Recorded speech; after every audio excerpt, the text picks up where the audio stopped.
Kingdom Hearts is a beloved series that contains a story that is loved by many fans. But the story has become infamous for its fragmented narrative and its constant teasing. Over the past 2 decades, Kingdom Hearts has grown into a multi-game saga that spanned across numerous platforms and generations. It's a series that dares to create a grand story that blends the sense of whimsy with that of emotional depth.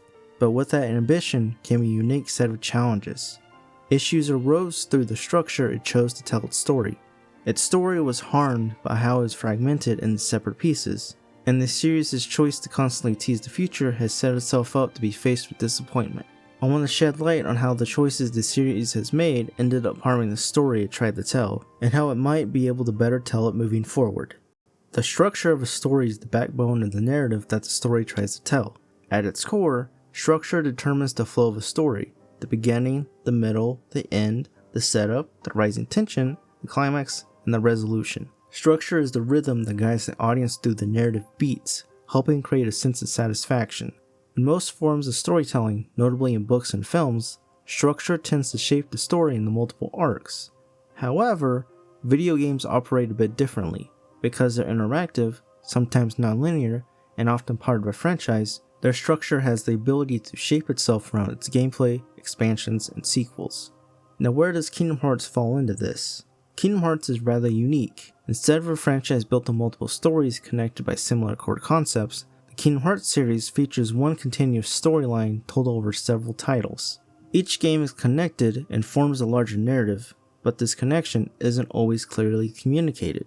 The games were released on different platforms, from console to handheld to even mobile. Most, if not all, the games contain crucial and essential parts of the overarching plot, some of the main narrative, while others are prequels and side stories. This disjointed format is part of the infamous reputation the series has gained. This structure isn't inherently bad. Many love this story and the pieces that shape the narrative. In fact, the series tried to mend the issues by combining the games into one package, allowing players to easily access the story. But even though the series is more accessible than it was before, for the most part, the story is still hard to follow, especially when so much of the story is fragmented across different games. While many franchises tell a story across numerous entries, each chapter is a complete story that connects into a larger tale. A major issue with Kingdom Hearts' story is how the series chooses to tell its singular narrative over multiple entries instead of resolving its major arcs within a singular game. This approach leaves each game as a fragment of an incomplete arc. This issue is best illustrated through the titles Birth by Sleep, Dream Drop Distance, and Kingdom Hearts 3. Released in 2010, Birth by Sleep is a prequel that introduces the trio Ventus, Terra, and Aqua, where each member becomes vital pieces in the overarching narrative. The game also chooses to set the stage for what is known as the Dark Seeker Saga, introducing the character Xehanort, the mastermind that becomes the first villain in this first phase of the series. While the game ends up having a sense of a resolution, it also has a sense of being the start of a new arc. We now fast forward the Dream Drop Distance in 2012, which largely serves as a direct continuation of what was set up in Birth by Sleep. The story of Dream Drop Distance expands on Xehanort, revealing his plan to forge the Keyblade through the clash of the 13 Seekers of Darkness and the 7 Guardians of Light. Instead of the game having a proper resolution, it ends up being that of a second act of Xehanort's story. Now comes Kingdom Hearts 3. Released in 2019, this culmination of the Dark Seeker saga ended up focusing much of its runtime focusing on Disney worlds largely disconnected from the main plot. It's not until the final few hours in which the major storylines presented in the past games are resolved. Though Kingdom Hearts 3 was the long-awaited end of the Dark Seeker saga, the lack of sufficient room in the structure of the narrative was a key component to the issues with Kingdom Hearts 3's story. These 3 games essentially tell one singular story of Master Xehanort. The problem is that each game itself is a setup, pushing the narrative from one to the next. This results in a major pacing issue that fundamentally hurts the game's storytelling ability. Kingdom Hearts 3 had a difficulty to stand on its own because this approach of fragmented storytelling created an instance where the game was unable to tell a fully complete story due to there not being enough material left in Xehanort's story. We knew who Xehanort was, his goal, and his plan to achieve his goal. The only thing that was left to tell in Xehanort's story was the final showdown. While there are other reasons at play, this issue is a key reason why Kingdom Hearts 3's main plot felt like it moved at a snail's pace, or even on hold. Serialization is not inherently bad. Many long-running franchises rely on it. The issue is when serialization comes at the expense of self-contained arcs and satisfying conclusions. In Kingdom Hearts, this issue is very noticeable, especially with the series having a tendency to constantly tease the future rather than resolve the present. If there's one thing the Kingdom Hearts series loves, it's the sense of mystery. Mysteries allow a story to tease the audience with questions and unresolved plot threads. This encourages the audience to become invested, speculating and theorizing on what's going to happen next. The Kingdom Hearts series leans into this idea of creating mystery. The series post Kingdom Hearts 2 started a pattern of constantly introducing new mysteries while rarely providing clear answers in a timely manner. Some of these threads do eventually get resolved, while others are used to set up new mysteries, or at worst, disappear entirely. Let's start with an example of an abandoned mystery, the truth about Naminé. Within 358 Days Over 2, there's a cutscene that features Axel stumbling across a report written by Vexen titled The Truth About Naminé. This cutscene is seemingly presented at a random time in the story with no context or connection to the story. Also, this cutscene only showcases the report and nothing else. This report presents a sense of mystery about Naminé, notably the idea that there may be more to her than we originally were told. So what happened to this report? Nothing. This report and the mystery were completely dropped.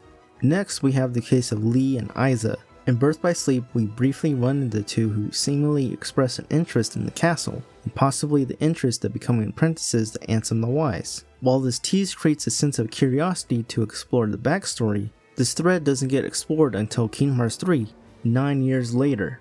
While Kingdom Hearts 3 briefly addresses the two's backstory, instead of providing closure, the game decides to use their backstory to set up a new unresolved mystery, Subject X.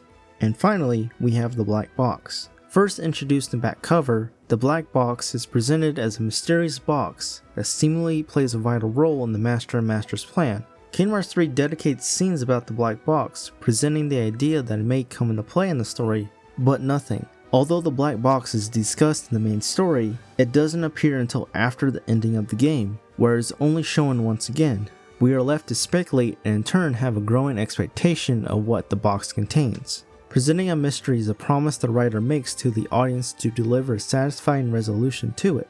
The longer a mystery goes unresolved, the more pressure builds, discussions take place, and theories evolve. Expectations grow to the point that when the reveal to the mystery happens, if it ever does, it risks feeling underwhelming, regardless of how well thought out it may have been. Mystery is a powerful storytelling tool, helping engage the audience and help them stay invested. But a mystery without a payoff is a recipe for disappointment. When you combine fragmented storytelling with constant teasing, you get a narrative full of ambition but with shaky delivery. A story filled with intrigue, but one that features moments that don't quite stick the landing. This ripple effect is something spread across multiple aspects. Firstly, any emotional payoff suffers greatly. When Aqua and Ventus are finally saved, their scenes should carry a great deal of emotional weight. While many fans resonated with these scenes, for others, these moments feel somewhat underwhelming. When people had years to ponder how the characters were to be saved and how these scenes would play out, they would naturally feel a sense of disappointment. Next, accessibility becomes a problem. Kingdom Hearts isn't hard to understand because of its themes or complexity. It's hard because it demands an encyclopedia of knowledge of the prior entries, where many were originally released on different platforms. New players are either overwhelmed or are left behind.